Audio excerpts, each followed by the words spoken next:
Well, after my generous 2-week vacation given to me by YouTube, I'm back. I do not have time to recover everything that I have been doing on radio and Rumble, but I am on Rumble every day, and I'm going to be honest with you.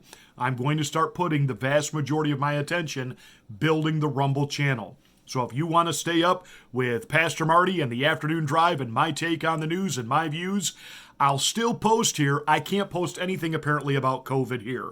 They just hammer me. I have had 2 videos pulled and I have been given 2 strikes.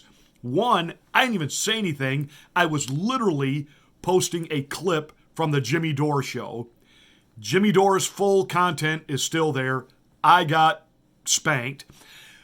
The other video that they pulled, the other commentary, I was literally reading from 2 publications. One was Time Magazine, the other, the New York Post. And yet, that video apparently was too controversial.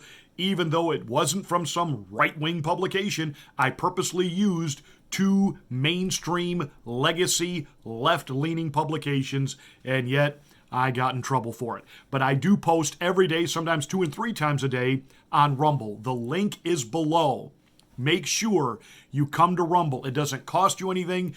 You just give them your email, and that makes you a, quote, subscriber to Rumble. And then you can find me, click the link, find me, become a follower, a subscriber, whatever term they give it over there.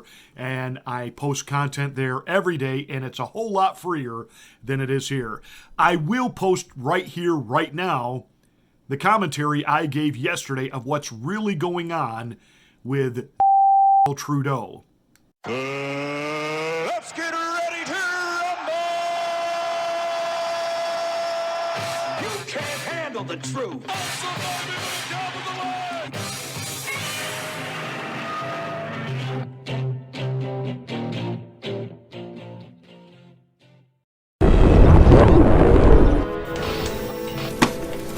For God's sake, don't touch it.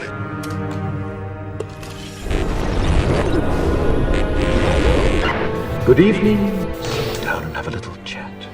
There are, of course, those who do not want us to speak. It has to stop.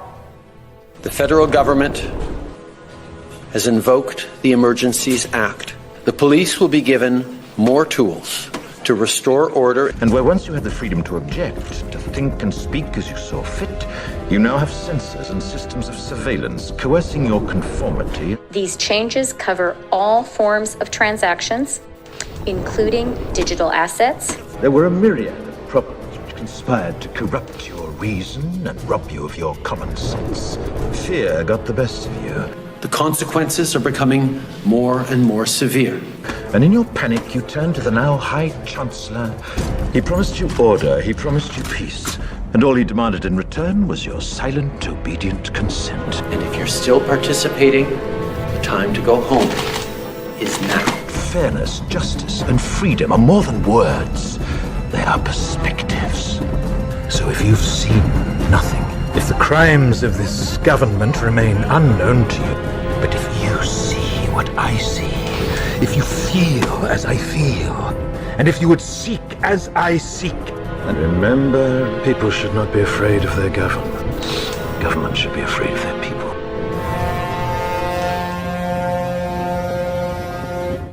Well, a big shout out to the production crew over at The Rubin Report for putting that V for Vendetta, shall we say, vignette, outstanding, spot on, absolutely. Once again, life becoming a reflection of art, or art setting the stage for life, however you want to look at it. It's beyond coincidental that Hollywood, for a couple of decades now, has almost been conditioning people for the plague, a virus, an outbreak, and a need for the government to do something. And people, when they're afraid, they are willing to surrender their rights. We were warned by our founding fathers not to trade liberty for a false sense of security. And that doesn't matter whether it's a virus or a so-called enemy. Look at how the police state was absolutely put on steroid growth under a Republican, the Bush administration. And look how we went along with it. The idea of, yes, we've got to fight them there and not here. And our law enforcement agencies need to be able to work together so they can break up these terrorist cells and stop these plots before they happen. And then we began to realize something is seriously amiss. They're doing more spying on us than the so-called enemy. And then it was our red pill aha moment. We are the enemy. And then, of course, right on schedule comes the plandemic, and this idea that for our health and safety, we need to surrender individual rights and freedoms, because after all, your rights, your freedoms are killing other people. Therefore, you need to surrender those because we know what's best. And once again, we realize we've been had. And so now that we are watching what's happening in Canada, and I asked a simple question on my regular Facebook page among my peers. Did anyone notice that north of the border, they just declared martial law, and really not a single world leader has decried it? Now think about that for a moment. Just think about that for a moment. That we are seeing in real time a democracy into a dictatorial, tyrannical, single decision maker conversion. Now, there is some good news coming out of this. The truckers are not backing down. Basically, they've thrown the gauntlet down and said, well, if you're going to make it compulsory that these tow truck companies haul us out of here, well, go ahead and make them. We're not going anywhere. What kind of a look is it going to be if Trudeau, who is really acting like a petulant child, to be quite honest with you, he does not in that speech look commanding or authoritative or, listen, I've given you opportunities to do the right thing. You're not doing it. Now you're forcing me to do this for you. He looked like a kid who's trying to look kind of brave, and he's got obviously some advisors around him who are helping him commit political suicide, because I don't believe this is going to fly even with his own party in this nation. Truckers occupying the streets. There's no guns, there's been no violence, there's been no murders, there's been no threats made on Trudeau or any government officials, there have been no bombs, there's been no quote-unquote acts of terrorism. This does not rise to the level of, quote, national emergency, where the government has got to take drastic measures to be able to, quote, safeguard the rights of the people. Tractor trailers blocking a few streets and honking their horn is not an act of terrorism. It is an act of civil disobedience. We used to reward groups for this, because the way Trudeau is acting, Martin Luther King and the March on Selma could not have happened. Do you understand that? Do you understand that the very same politicians and mayors who went out and literally got on their knees and bowed down and apologized to BLM protesters in this nation are siding with Trudeau and saying, yeah, empty their tanks, haul them out? Joe Scarborough, Mr. Magoo, who married a pole dancer from a gentleman's club and made her the co-host of his show, saying, if I were in charge, somebody with a stick would be tapping on your window telling you to move along or hauling you. Boy, it's amazing how they just immediately, when the opposition goes against them, how immediately they snap into violence mode. They were all up in arms about Donald Trump even insinuating using the military and the National Guard to restore order in American cities that were literally under siege. They were going up in flames. People were being killed. People were being beaten up and assaulted. Businesses were being looted and destroyed. Property in the hundreds of millions of dollars destroyed. What have these truckers done? They've occupied some streets. I thought Occupy, hashtag Occupy was a good thing. Remember when that was a good thing a few years ago? In New York City, it was Occupy Wall Street, and even though women were being raped in the Occupy camp, it was a good thing. This was an exercise of freedom. The glaring double standard hypocrisy, Democrats, libloon, psychotic libloon leaders love it when this kind of stuff benefits them because they can seize more power. But I think Trudeau is scared. I'm sure Obama Biden put him up to that. And didn't put him up to that for the best interest of Canada or Canadians. No, nay. Biden's using that as a test. He's watching how Trudeau and the government there handle it. He's watching the response of the truckers. He's watching the response of the people. And he's waiting to see what, if any, backlash there's going to be. Because I promise you it's coming here. That's the warning. You know, they always come to us. They want to help. There's a pandemic.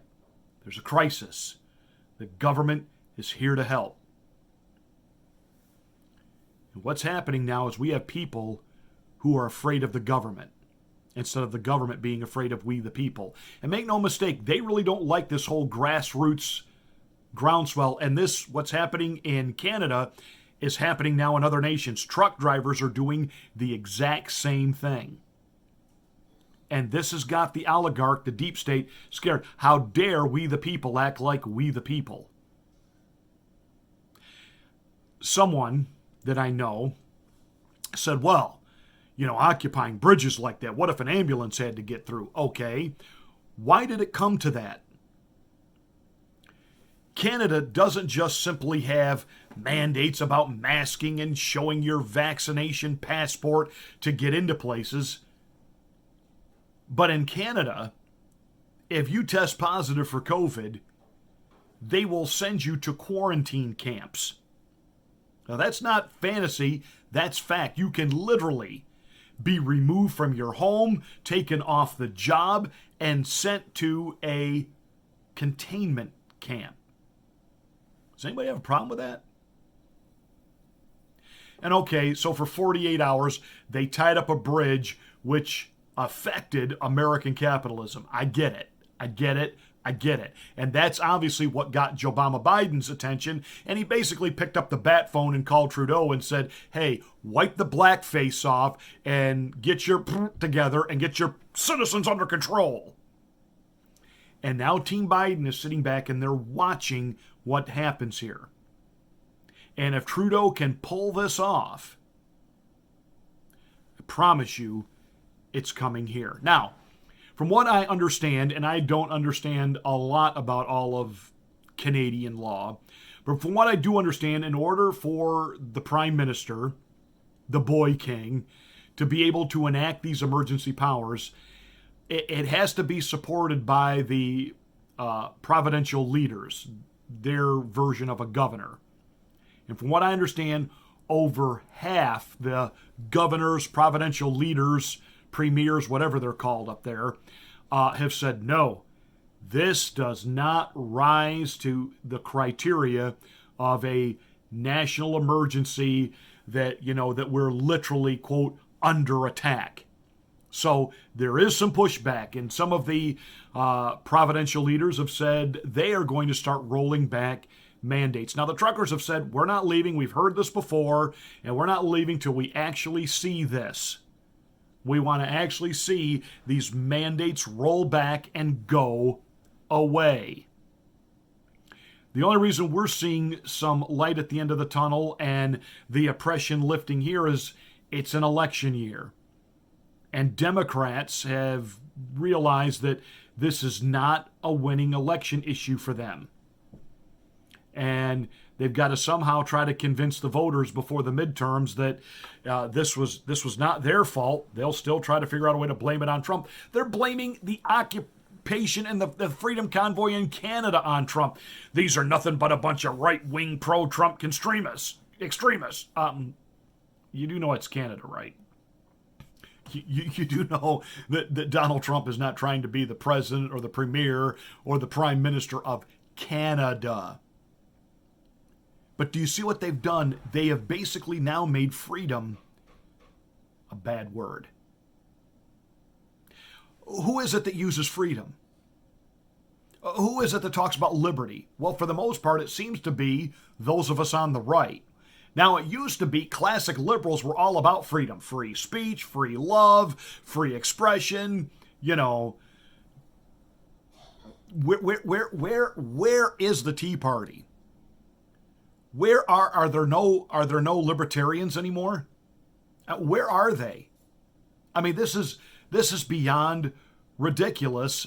And so what's happening now is the concept of freedom and patriotism is all being now marginalized as, well, those are fringe radical beliefs. You see what they're doing? You see how they're twisting the definitions now? And they're making it almost a dirty thing to say that you believe in freedom. Well, I believe in equity. Equity for all. I don't need my individual freedom anymore.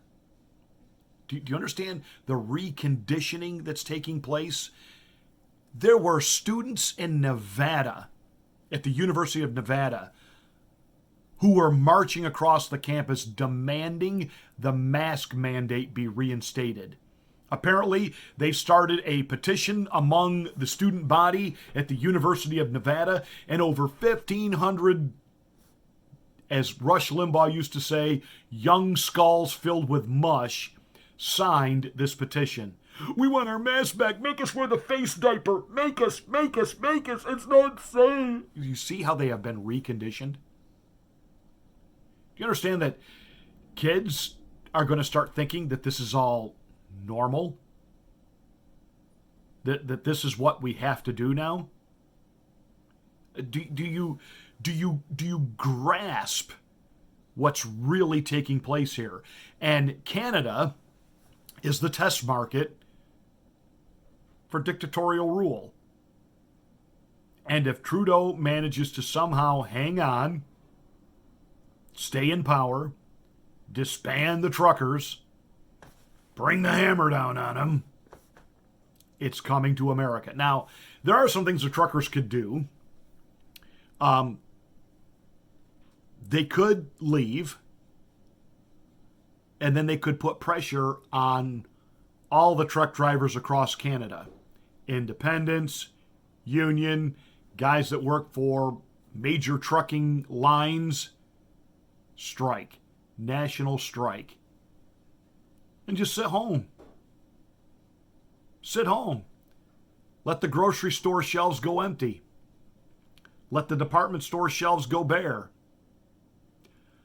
Even the Amazon deliveries won't be able to get through because there'll be nobody to drive them. So the truckers have won, and they're winning, and now we have to see if the conservatives within the Canadian government have the chutzpah and what it takes to say, okay, Trudeau got to go. We'll see if even within his own party, people say, Trudeau has got to go. He is the infliction on the country right now. And notice all of his speech making about the need for this national emergency. Not one time did he ever even talk about the virus. He never talked about the need for safety and protecting people from dying in the virus. This is all about how dare these truckers, how dare they defy him. In a speech a few days before that, he said these people had bad thinking. bad thinking. The associate prime minister of Canada has said that these people are, quote, anti-government. I thought that was a right we were allowed to have. I thought we were allowed to protest our government and say what we don't care for. But, of course, that's all been reprogrammed and reconditioned because, after all, they're here to save our lives. This was never about a virus. This isn't a pandemic. It is a plandemic. And so we need to stand strong with these truck drivers. The Canadian people are. By the tens of thousands, they are supporting them. They continue to defy local law enforcement, and they're bringing them food, bringing them supplies. There are Christian organizations now doing the crowdfunding. This is a true grassroots movement. You know, it's interesting, isn't it? The mantra of communism in the Communist Manifesto, it's almost like on the first page, workers of the world unite. And then when it happened,